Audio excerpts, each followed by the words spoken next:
In 1922, a man named Earl Pruitt walked out of a courthouse in Harlan County, Kentucky, having just signed papers on 80 acres of raw hill land. No road to it, no well, no structure of any kind.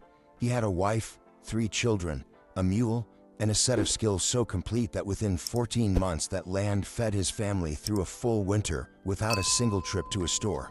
He never considered himself remarkable. Neither did any of his neighbors, because every man around him could do the same. These 25 skills were not hobbies or weekend projects or items on a bucket list. They were the invisible architecture of an entire civilization, passed from father to son for 300 years across every farm, hollow, and frontier settlement in America. Number 21 on this list was so common that boys were ashamed if they didn't know it by age 12.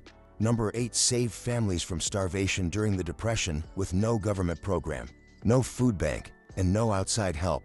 And number 1, the single skill underneath all the others, is so completely gone from modern life that most people alive today have never met a single person who possessed it. Your great-grandfather knew every one of these. He never wrote them down because he never imagined a world would come that needed to be told. 25. Banking the fire overnight. Before thermostats and before pilot lights, every man who owned a wood stove knew how to keep a fire alive from sundown to sunrise without burning the house down. The technique was precise. Red coals raked to the back of the firebox, a thick blanket of ash laid over them to hold the heat and choke the flame to a whisper. Dampers closed almost completely.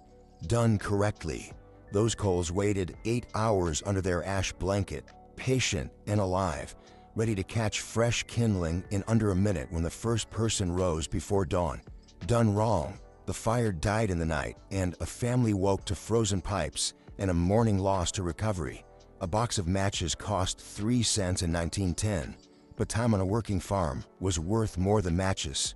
The man who banked his fire right was the man whose family had hot coffee and a warm kitchen before the sun cleared the ridge.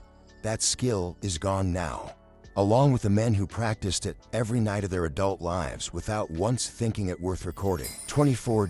Reading the land for water. Before a frontier farmer drove a single post in a new ground, he read the land, not with instruments or maps, with his eyes and 40 years of inherited knowledge about how water moves underground.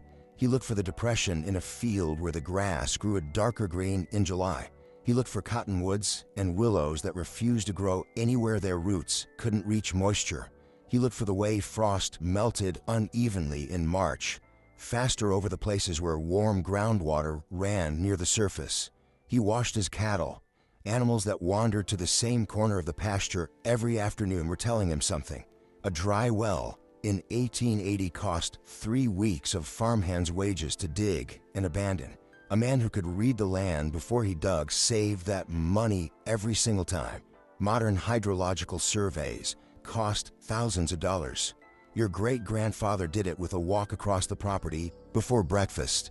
23. Splitting rails by grain. A split rail fence built in 1840 from black locust or white oak needed no nails, no posts, no wire, no concrete. It needed one thing: the ability to read the grain of a log the way a reader reads a page. A man with a maul and a pair of iron wedges could look at a freshly cut 10-foot log and know exactly where the wood wanted to split. Following the natural fiber lines, not fighting them, he set his wedge, struck it once, and the log opened along its grain like a book along its spine. Split with the grain, and the rail was strong, flexible, and would outlast the man who made it. Split against it, and the rail was weak, twisted, and worthless. Abraham Lincoln split rails as a young man in Illinois, and it was considered proof of character, not because the work was hard, but because it required patience and the willingness to let the material teach you. Hand-split rail fence now sells for $35 a linear foot at heritage restoration companies. The technique that produced it requires reading something no machine can read. 22. Hog butchering from start to finish. The first hard frost in November meant one thing on every American farm for 300 years: Butchering Day. A 300-pound hog, shot, bled, scalded in a barrel of water held at exactly 145 degrees. Not hotter, not cooler, scrape clean of bristles. hung from a gambrel, and broken down completely within 6 hours. Hams, bacon sides, sausage, lard, cracklings, head cheese. Nothing wasted. Not the bladder, which became a child's ball. Not the feet, which went in a brine. Not the intestines, which became sausage casings. The entire operation required 12 people working in perfect coordination, each knowing their role without being told. A family that butchered while ate meat every day from November to the following October. Modern USDA plants process 1,300 hogs an hour. No single worker knows more than one step of process. Your great-grandfather could do all of them before noon and do them well. 21. Salt curing meat without refrigeration. After the butchering came to curing, and this was where knowledge became the difference between a family that ate and one that buried someone from botulism. The cure was salt, brown sugar, black pepper, and saltpeter in proportions refined by trial and fatal error over generations. The ratios mattered to the ounce. The temperature of the curing space mattered. The number of days per pound of meat mattered precisely. A ham cured correctly would hang in the smokehouse for a year and emerge with a deep red interior, a hard rind, and a depth of flavor that modern industrial pork cannot approach at any price. A ham cured incorrectly killed whoever ate it. The men who did this carried the knowledge in their hands, literally pressing a thumb into the center of the meat to feel whether the cure had penetrated fully. No thermometer, no testing kit, no manual, just decades of pressing and knowing. A proper Virginia country ham sells for $150 today. In 1925, every farm in Appalachia made a dozen of them for the cost of a salt. 20. Running a smokehouse fire for 2 weeks. The Appalachian smokehouse was not a barbecue device. It was a precision climate system built from logs. The fire never touched the meat. Cool smoke channeled at 85 to 100 degrees moved through the building so slowly that meat absorbed flavor and preservation chemistry over 2 full weeks without cooking. Wood selection was not casual. Hickory, apple, and cherry were prized. Pine and cedar were forbidden because resinous would tainted the meat beyond rescue. The man tending the fire worked around the clock, feeding it just enough to produce dense white smoke without letting it flare into heat. Too hot and the surface sealed before the smoke could penetrate. Too cool and black creosote, smoke ruined the flavor permanently. Modern electric smokers produce roughly 40 distinct flavor compounds. A properly managed hardwood smokehouse fire produces over 200. Your great-grandfather knew the difference by smell alone, standing in the dark outside a small log building at 2 in the morning, feeding sticks one by one. 19. Rendering lard from scratch. After the hog was down, the fat came off in slabs. Leaf lard from around the kidneys, back fat from beneath the hide. The farm wife cut it into half-inch cubes, dropped it into a heavy iron kettle with a splash of water to prevent scorching, and cooked it low and slow for 6 hours, stirring constantly until the fat melted into pure white liquid and the remaining cracklings turned gold. Strained through muslin into stoneware crocks. It kept at room temperature for a full year. A 100-pound hog yielded about 30 pounds of lard, enough to fry, bake, and season everything a family of 6 ate until next November. Harvard School of Public Health confirmed in 2017 what your great-grandmother already knew. Rendered lard is lower in saturated fat than butter and contains the same monounsaturated oleic acid found in olive oil. We spent 60 years being told lard would kill us. The women who rendered it by the crock never believed that for a single day. 18. Making lye soap from wood ash. Every farm had an ash hopper, a wooden V-shaped trough where hardwood ashes from the winter stove were saved all season. In spring, rainwater poured slowly through those ashes produced potassium lye, so caustic it dissolved the chicken feather in under a minute. The farm wife tested strength by floating a fresh egg. A quarter-sized circle of egg showing above the surface meant the concentration was right. Combined with rendered fat, stirred for 3 hours with a wooden paddle. Never metal, because metal reacted with the lye, and left to cure for 6 weeks. It became a year's supply of soap for laundry, bathing, and scrubbing floors. A bar of store-bought ivory cost a nickel in 1925. A farm family needed 50 bars a year. Making their own saved nearly 3 days' wages. The lye hopper, once in every American farmyard, is now a museum piece. The knowledge of how to use one correctly is almost entirely gone. 17. Hand milking a cow twice a day, every day. 5 in the morning and 5 in the evening, 365 days a year, with no exceptions for weather, illness, or holidays, because a cow and milk that goes unmilked suffers and dries up. A good hand milker worked a 12 to 15 cow herd in under an hour, a squeeze and pull rhythm that took months to develop and years to perfect. A cow trusted only the hands that had milked her since she was a calf. A stranger reaching for her udder wrist to kick that could break a rib. In 1925, there were 22 million dairy cows in America, most hand-milked on small family farms. Today there are 9 million, virtually all machine-milked on industrial operations. The last generation of Americans who learned hand-milking as children is disappearing now, one by one, in nursing homes and rural hospital wards. The Amish still teach it to every child by age 8. When the Amish lose it, it is gone from the earth. 16. Hitching a draft horse team before dawn. A Belgian or Percheron draft horse cost $200 in 1925, nearly a full year's wages for a farmhand. The man who harnessed his team incorrectly ruined a $200 animal and lost a week of work to a shoulder sore from a poorly fitted collar. The harness went on in a specific order. Collar first, then hames, bridle, breast strap, belly band, breeching, traces, and lines. Every strap tight enough to hold under pulling strain, but not tight enough to pinch. Done wrong at 4 in the morning by lantern light. The consequences played out by noon in a field half plowed and a horse refusing to move. Done right, it was 20 minutes of quiet work in a warm barn and a team ready to work 10 acres by nightfall. Draft horses left mainstream American agriculture around 1955. A skill that defined farming for 4,000 years vanished in 30.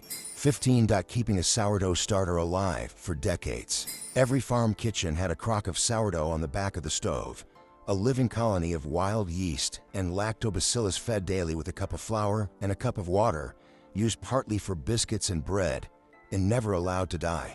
Pioneer women heading west across the plains carried their starters in small wooden firkins wrapped in wool. A Gold Rush sourdough starter that survived the journey to Alaska in 1898 is still being used today at a bakery in Anchorage. Commercial yeast wasn't widely available in rural America until the 1920s. Before that, the starter was the only leavening most farm families had. Microbiologists at UC Davis sequenced old starters in 2020 and found strains of wild yeast and bacteria that don't exist in any commercial product anywhere in the world. Your great-grandmother's bread was, at a biological level, genuinely different from anything you can buy today. 14. Root cellaring a full winter's food supply. A proper root cellar wasn't a hole in the ground. It was an engineered environment, dug 8 feet into a hillside, lined with stone, fitted with a double door and a ventilation pipe, and maintained a steady 34 to 40 degrees Fahrenheit with 85% humidity year-round. No electricity, no machinery, just physics correctly applied. A well-stocked cellar held 300 pounds of potatoes, 100 pounds of carrots, 50 pounds of onions, 40 heads of cabbage hung upside down, bushels of apples wrapped individually in newspaper, crocks of sauerkraut, jars of canned goods, and strings of dry beans. Everything stored correctly lasted until May. The cellar had to be vented precisely. Apple ethylene gas ripened everything else too quickly if the airflow is wrong. Cornell food scientists confirmed in 2021 that root cellar storage preserves more nutrients in vegetables than any modern refrigeration because the slow natural temperature variation mimics the ground where the plants evolved. 13. Making apple butter in a copper kettle. Every October, when the windfall apples came down in the orchard, the whole family gathered around a 15-gallon copper kettle over an outdoor fire. Bushels of apples peeled and cored, cider added, and then 12 straight hours of stirring without stopping. Because the moment the paddle stopped, the batch scorched and turned bitter beyond rescue. Sugar went in late, cinnamon and cloves at the very end. One kettle produced 40 core jars that carried a family through winter. Penn State food scientists confirmed in 2018 that trace copper ions catalyze the Maillard reaction differently than stainless steel, producing deeper flavor compounds that no modern cooking vessel can replicate. An Amish jar of Kettle apple butter sells for $8 a roadside stand. It is the closest thing still commercially available to what your great-grandmother made every October without giving it a second thought. 12. Sharpening a scythe to a working edge. Every hayfield in America was cut by hand until the 1930s. A dull scythe turned an 8-hour job into a 16-hour one and wore a man down before midday. Every farmer who cut hay carried a sandstone whetstone in a leather scabbard on his hip and stopped every 5 minutes to draw it down the blade, inside edge first, then outside, restoring an edge sharp enough to shave the hair from his forearm. A properly sharpened scythe cut 5 acres of hay in a day. A dull one cut 2 badly. The sound of whetstones ringing across a valley at first light in July was the sound of haying season. When mechanical mowers spread through American agriculture in the 1930s and 1940s, the scythe skill died in a single generation. Amish farmers still cut this way today. Their hay is considered the finest available, and a reason has something to do with what the slower, cooler cut does to the grass that no machine has ever duplicated. 11. Building a fire without a match. Every man who went into the woods in 1880 could produce fire from wood on wood, not as a survival trick, as a basic competency, the way a modern man operates a light switch, a curved hickory bough strung with rawhide, a dry cedar spindle, a flat hearthboard with a small notch. Loop the bowstring around the spindle, press down with a hardwood socket, draw the bow back and forth until friction dust in the notch begins to glow from within. Tip that glowing coal into a nest of shredded dry cedar bark and blow gently until it becomes a flame. A practiced man had fire in 90 seconds under normal conditions. Bushcraft schools charge $400 to teach this for a weekend. Your great-grandfather taught it to his son on the porch on a Tuesday afternoon, between other things, for free, the way you'd teach someone to tie a knot. 10. Reading weather by animal behavior. Farmers didn't have weather satellites. They had cows and swallows and the smell of the wind. Cows lying down in the morning meant rain within hours, their joints responding to barometric pressure drops before human nerves felt any change. Swallows flying low meant the pressure had already fallen fast enough to push insects down from higher altitudes. Pigs carrying straw meant wind was coming. NOAA has published peer-reviewed research confirming that many animals detect barometric pressure changes significantly earlier and more accurately than humans. A farmer who could read his livestock got his hay into the barn before a downpour ruined 3 days of cutting. In 1925, a wagon of wet hay represented $60 a winter feed. The man who trusted his cows over the sky fed his animals in February. The man who didn't spend February making choices he didn't want to make.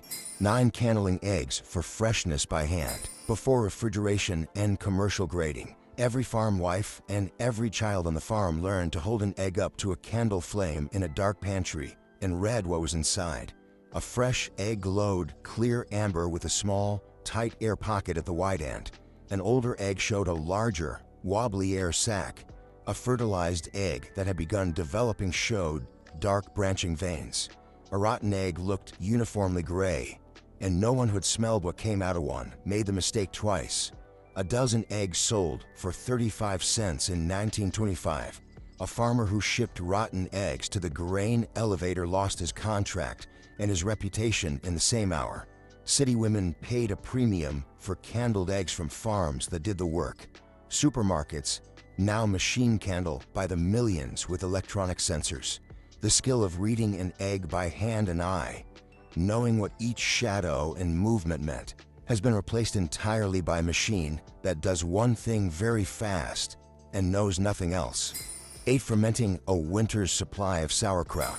Every German, Czech, and Polish family on the American prairie made kraut by the crockful in September. 50 pounds of shredded cabbage, 3 tablespoons of pickling salt per 5 pounds. pounded hard into a 10-gallon stoneware crock until the juices rose to cover everything. A plate weighted with a clean river rock kept the cabbage submerged, covered with a cloth and set in the cool cellar. It bubbled and fermented for 4 to 6 weeks. The lactobacillus bacteria that grew are the exact same strains modern probiotic companies sell, in pill form for $30 a bottle. A farm family ate kraut 3 times a week all winter. The Mayo Clinic published research in 2019 confirming that traditional fermented vegetables produce better gut microbiome diversity than any commercial probiotic supplement available. Your great-grandmother already knew this, in her own way, for entirely different reasons. She just called it keeping her family healthy through March. 7. Raising a barn with 60 neighbors. When a farmer needed a new barn, he didn't hire a contractor. He sent word. Timber was cut and cured the month before. Foundation stones were laid. On the appointed Saturday, 40 to 60 men from every farm within 10 miles arrived before sunrise. By sundown, a 30 by 40 foot timber frame barn stood fully framed, rafters pegged, roof sheathed. The women had cooked for 3 days. No money changed hands. No contracts were signed. The debt was settled by showing up when your neighbor called. A Harvard study on social capital found that communities with strong mutual aid traditions had significantly higher long-term economic resilience than those without. The barn raising died when cash replaced community, when hiring a stranger became easier than trusting a neighbor. We're still paying the cost of that trade, most of us without knowing what we gave up or when we gave it. 6. Plowing a straight furrow by landmark. A farmer's reputation in 1890 was visible from the road. Straight furrows meant a careful man. Crooked ones meant he drank or left the work to boys. The technique required walking behind a single-bottom plow pulled by 2 horses, 1 line in each hand, eyes fixed on a landmark at the far end of the field, a fence post, a distant oak, and never once looking down at the ground. Looking down was how you went crooked. Every experienced plowman knew this. The temptation for a beginner was almost irresistible. By days, and a good plowman had turned 2 acres if his soil was dry, and he kept his eyes up. Kansas farmers held plowing contests at county fairs with cash prizes. GPS-guided tractors now achieve the same result automatically, to sub-inch accuracy. The men who did it with nothing but a landmark and a 40-year education and patience are almost entirely gone. 5. Coopering a watertight barrel from white oak. A frontier homestead needed barrels for apples, for salt pork, for rainwater, for whiskey, for gunpowder. A real cooper split his white oak staves with a furrow, shaved their inner faces hollow with a draw knife, and raised the barrel by bending the staves over a small fire before driving iron hoops down onto the assembly. The geometry was absolute.